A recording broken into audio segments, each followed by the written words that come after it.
Skip, I'm waving. Sean gone.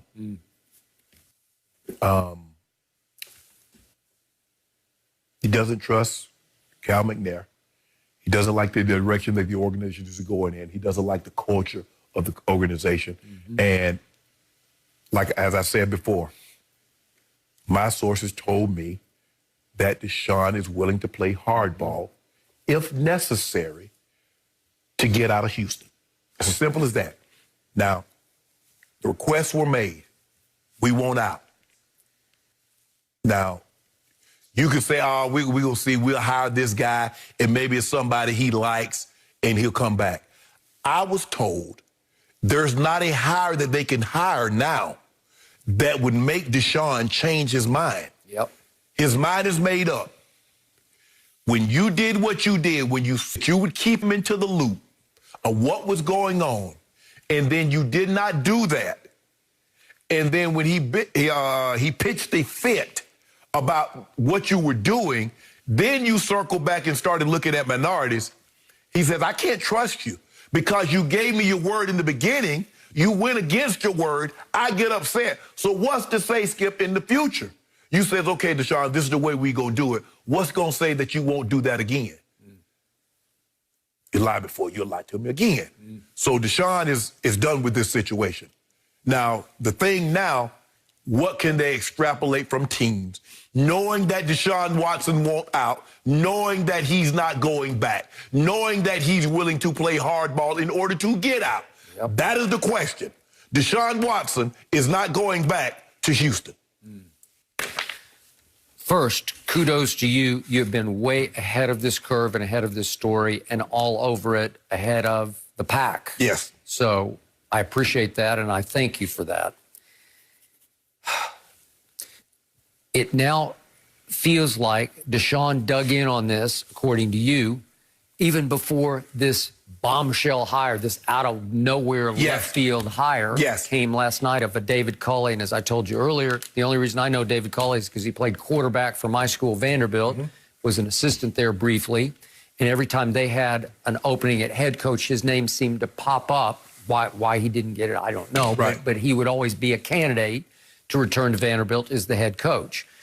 And I did read a report last night that David Culley, as a coach on the Ravens staff, obviously, helped coach Deshaun in last year's Pro Bowl, and that they hit it off or they clicked. But clearly, Deshaun is already out. It transcends who the head coach is. And by the way, David Culley is African-American, so at least for what it's worth, the Texans did hire the only African-American head coach in this hiring cycle. Right.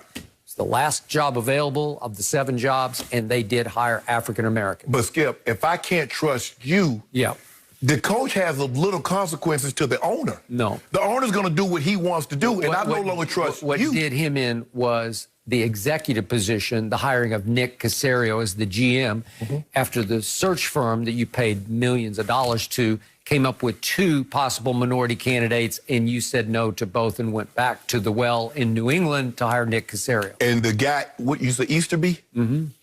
He's the source of the contention. Yeah, he's the top executive beneath Cal McNair, the son of the late.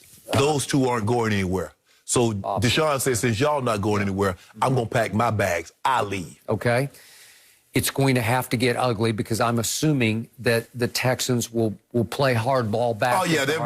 Listen, I give it just a matter of time. They're going to start leaking information, info, if they haven't already. And that's the way you have to approach it. Skip, I remember I was growing up, and my aunts would get upset with my grandfather. He'd say, look, you staying in my house, you're going to come in at this time.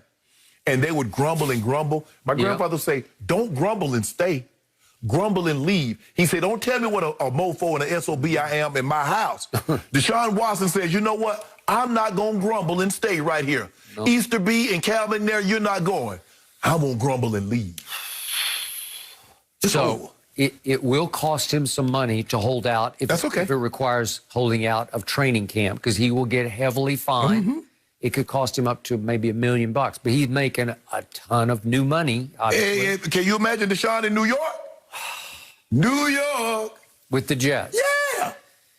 Are you sure you want the Jets? Would you wish that upon Deshaun? Look, I think at this point in time, he has the no trade, so he really gets to set the table of where he wants to go. So he can just narrow it down, says, okay, I want Jets, or I want Miami, I want San Francisco. So he really can narrow the scope. So it's not a situation where, Skip, like James Harden, the whole league, I mean, there are 15 teams. When you have a no trade, yeah. Well, I'm not waiving my no trade for them, but I'm not coming to you. So would Deshaun sign off on joining the new coach Urban Meyer in Jacksonville in a straight-up trade for Trevor Lawrence, or the rights to Trevor Lawrence with the #1 pick, so that Houston could start fresh with Trevor Lawrence and Jacksonville would go places quickly with, I think, the second-best quarterback to Mahomes of the young quarterbacks in football? Skip, it didn't get to that kind of conversation. I was basically listening. Yep. He wants out. The Jets are a top priority for him. Didn't get just because of New York? He really likes Robert Saleh. Oh, okay. Well, that works. He likes Robert Saleh. All right. I hope he likes what's left in the cupboard there. And that's what's shocking to me is that the Jets. I understand Robert Saleh, but there are teams that have more weapons and probably wouldn't have to give up as much to get you. Definitely Miami. Yep, I got it. And both teams have some money up under the cap.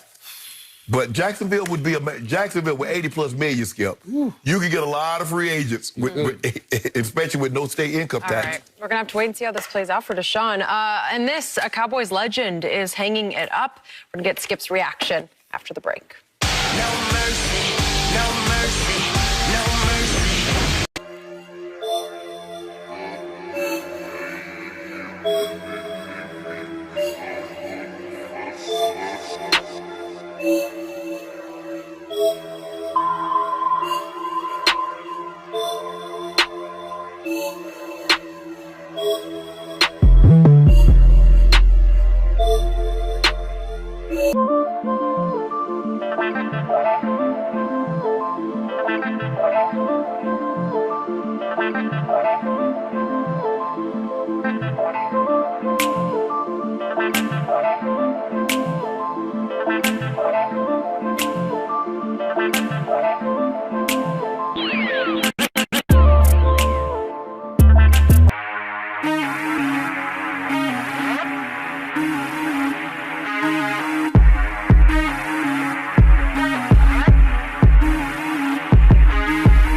You would keep him into the loop of what was going on, and then you did not do that. And then when he pitched a fit about what you were doing, then you circled back and started looking at minorities. He says, I can't trust you because you gave me your word in the beginning. You went